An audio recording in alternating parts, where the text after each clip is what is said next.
ada baiknya memperkenalkan diri dulu.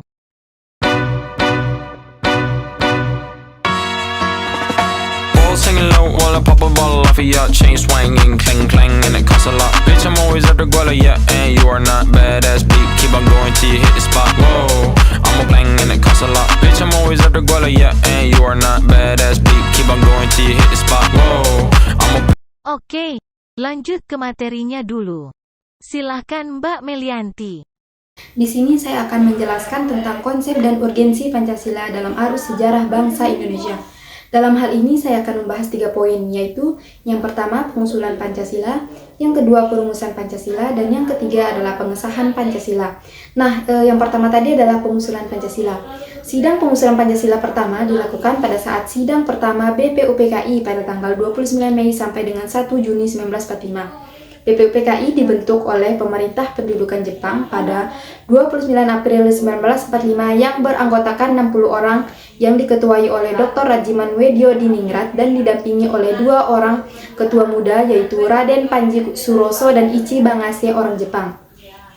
BPUPKI dilantik pada tanggal 28 Mei 1945 oleh Lejen Kumakichi Harada yaitu Panglima Tentara Jepang ke-16 di Jakarta. Sehari setelahnya barulah sidang yang pembahasan pokoknya mengenai calon dasar negara dimulai. Tokoh pembicara dalam sidang BPUPKI menurut sejarah yaitu M.R. Muhyamin, Insinyur Soekarno, Ki Bagus Hadikusumo, dan M.R. Supomo. Nah, pada tanggal 1 Juni 1945, pembicara yang melakukan pidato yaitu Insinyur Soekarno, di mana ia menyampaikan 5 butir gagasannya, yaitu yang pertama, nasionalisme atau kebangsaan Indonesia, yang kedua, internasionalisme atau perikemanusiaan, yang ketiga, mufakat atau demokrasi, keempat, kesejahteraan sosial, dan yang kelima adalah ketuhanan yang Maha Esa. Nah, kelima butir gagasan tersebut diberi nama Pancasila oleh Soekarno, di mana Panca berarti 5 dan Sila berarti prinsip atau asas. Jika peserta sidang tidak menyukai angka 5, Insinyur Soekarno juga mengusulkan angka 3, yaitu Trisula yang terdiri atas 1. Sosionasionalisme, 2. Sosiodemokrasi, dan 3. Ketuhanan yang Maha Esa. Soekarno juga mengusulkan angka 1, yaitu Eka Sila yang berisi asas gotong royong. Nah, poin yang kedua adalah perumusan Pancasila. Hal penting yang mengemuka dalam sidang BPUPKI kedua pada 10-16 Juli 1945 adalah disetujuinya naskah awal pembukaan hukum dasar yang dikenal dengan Piagam Jakarta, di mana merupakan naskah awal pernyataan kemerdekaan Indonesia, dan pada alinea keempat Piagam Jakarta terdapat rumusan Pancasila, yaitu yang pertama ketuhanan dengan kewajiban menjalankan syariat Islam bagi pemeluk-pemeluknya, yang kedua kemanusiaan yang adil dan beradab, yang ketiga persatuan Indonesia, keempat kerakyatan yang dipimpin oleh hikmat kebijaksanaan dalam permusyawaratan perwakilan, yang kelima keadilan sosial bagi seluruh rakyat Indonesia. Naskah ini di kemudian hari dijadikan pembukaan UUD 1945.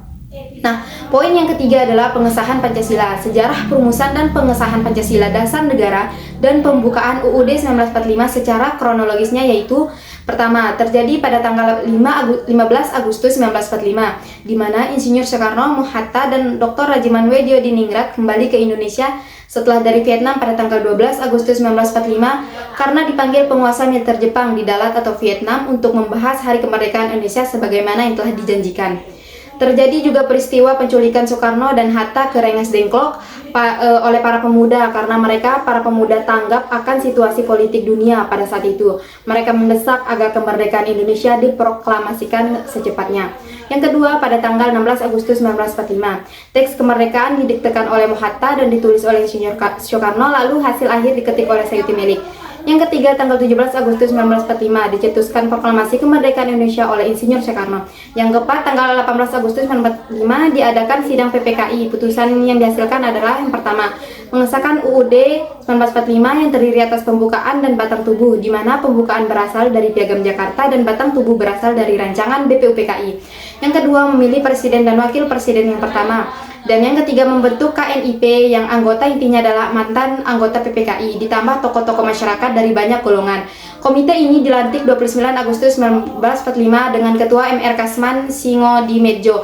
Selain itu, momen Pancasila resmi disahkan oleh PPKI dengan berbagai perubahan yang terjadi.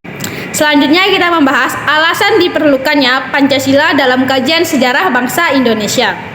Yang pertama yaitu Pancasila sebagai identitas bangsa Indonesia. Pemaparan tentang Pancasila sebagai identitas bangsa Indonesia atau juga disebut sebagai jati diri bangsa Indonesia dapat dikemukakan dalam berbagai literatur, baik dalam bentuk bahasan sejarah bangsa Indonesia maupun dalam bentuk bahasan bangsa Indonesia tentang pemerintahan di Indonesia.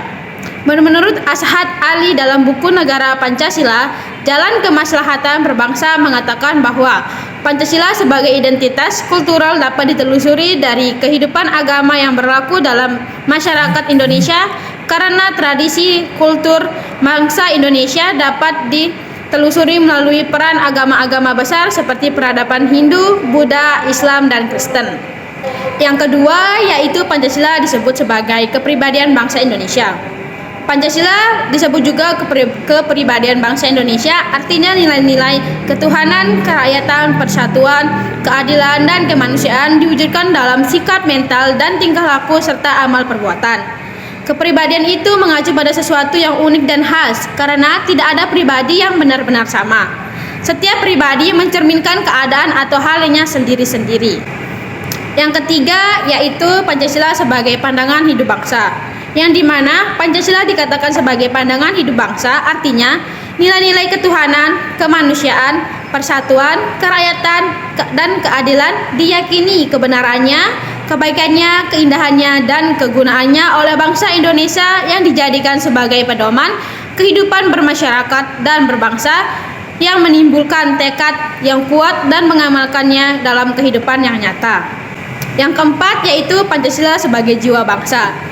Sebagai dimana dikatakan oleh Safi Ganju bahwa setiap bangsa mempunyai jiwanya masing-masing yang dinamakan Volge atau jiwa rakyat atau jiwa bangsa. Pancasila sebagai jiwa bangsa lahir bersamaan dengan lahirnya bangsa Indonesia. Pancasila telah ada sejak dahulu kala bersamaan dengan adanya bangsa Indonesia. Yang kelima yaitu Pancasila sebagai perjanjian luhur.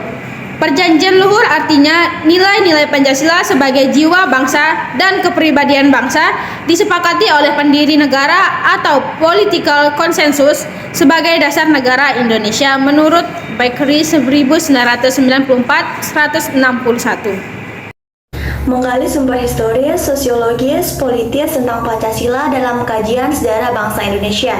Yang pertama ada sumber historis Pancasila. Nilai-nilai Pancasila sudah ada dalam adat istiadat, kebudayaan, dan agama yang berkembang di dalam kehidupan bangsa Indonesia sejak zaman dahulu. Misalnya pada sila pertama yaitu sila ketuhanan. Meskipun orang dalam praktik pemujiannya yang terbilang beraneka ragam, akan tetapi pengakuan tentang adanya Tuhan sudah diakui. Dalam Encyclopedia of Philosophy disebutkan beberapa unsur yang terdapat dalam agama seperti kepercayaan kepada benda supranatural, animisme, dinamisme, dan lain sebagainya. Yang kedua ada sumber sosiologis Pancasila. Nilai-nilai Pancasila seperti ketuhanan, kemanusiaan, persatuan, kerakyatan, serta keadilan secara sosiologis telah ada dalam masyarakat Indonesia sejak dahulu hingga saat ini. Salah satunya yaitu nilai gotong royong yang paling sering kita jumpai pada masyarakat Indonesia seperti kerja bakti di kampung, membangun masjid, serta bekerja sama lainnya untuk keperluan umum. Nah, pada hal ini merupakan cerminan dari sila kelima. Yang terakhir adalah sumber politis Pancasila. Sebagaimana kita ketahui bahwa nilai-nilai dasar yang terkandung dalam Pancasila bersumber dan digali dari kearifan lokal, budaya, serta pengalaman bangsa Indonesia yang menjalin hubungan dengan bangsa-bangsa lain. Misalnya, nilai kerakyatan dapat kita temukan pada pola kehidupan masyarakat di desa, yaitu bersama dan bersifat demokratis, sebagaimana yang tercermin di dalam sila keempat, yaitu kerakyatan yang dipimpin oleh hikmat kebijaksanaan dalam permusyawaratan perwakilan. Menjelaskan tentang membangun argumen tentang dinamika dan tantangan Pancasila sebagai dasar negara. Dibagi menjadi dua, yaitu argumen tentang dinamika Pancasila dan argumen tentang tantangan terhadap Pancasila. Pancasila lahir dan berkembang cukup panjang. Pada 1 Juni 1945, Pancasila disuarakan menjadi dasar negara yang diresmikan pada 18 Agustus 1945. Pada masa perombakan Pancasila sebagai dasar negara, terjadi pasang surut wibawa Pancasila sebagai dasar negara. Dalam perjalanan pemerintahan I.R. Soekarno, Ideologi Pancasila mengalami pasang surut karena dicampur dengan ideologi komunisme dalam konsep Nasakom. Akan tetapi, pada masa Soeharto, Pancasila menjadi asas tunggal untuk semua organisasi politik dan organisasi masyarakat.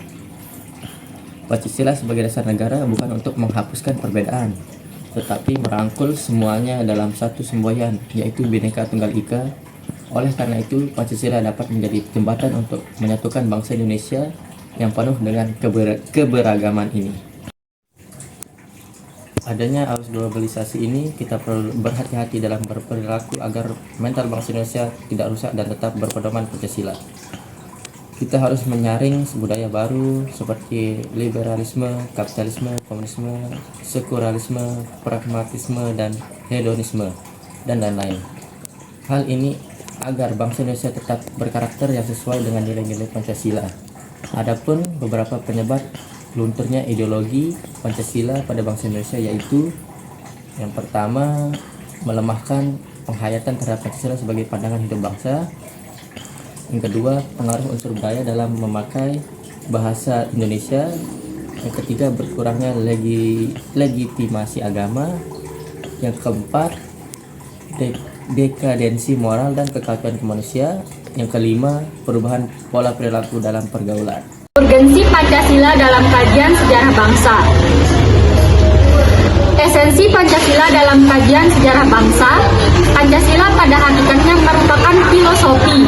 Pancasila dikatakan sebagai dasar filsafat negara karena mengandung unsur-unsur sebagai berikut, yaitu alasan filosofis berdirinya suatu negara. Setiap produk hukum di Indonesia harus berdasarkan nilai Pancasila. Pancasila sebagai pandangan hidup bangsa mengandung unsur-unsur sebagai berikut, yaitu nilai-nilai agama, budaya, adat, dan istiadat. Yang kedua yaitu urgensi Pancasila. Hasil survei yang dilakukan Kompas yang dirilis pada 1 Juni 2008, pengetahuan masyarakat tentang Pancasila merosot secara tajam, yaitu 48,4%. Responden yang berusia 17 sampai 29 tahun. Yang kedua, 60 responden berusia 46 tahun ke atas salah menyebutkan sila-sila Pancasila. Yang ketiga, fenomena tersebut sangat memprihatinkan karena menunjukkan bahwa pengetahuan tentang Pancasila yang ada dalam masyarakat tidak sebanding dengan semangat penerimaan masyarakat terhadap Pancasila. Selain data tersebut, pentingnya Pancasila dalam sejarah bangsa Indonesia dikarenakan hal-hal sebagai berikut, yaitu pengidentifikasian Pancasila dengan ideologi lain.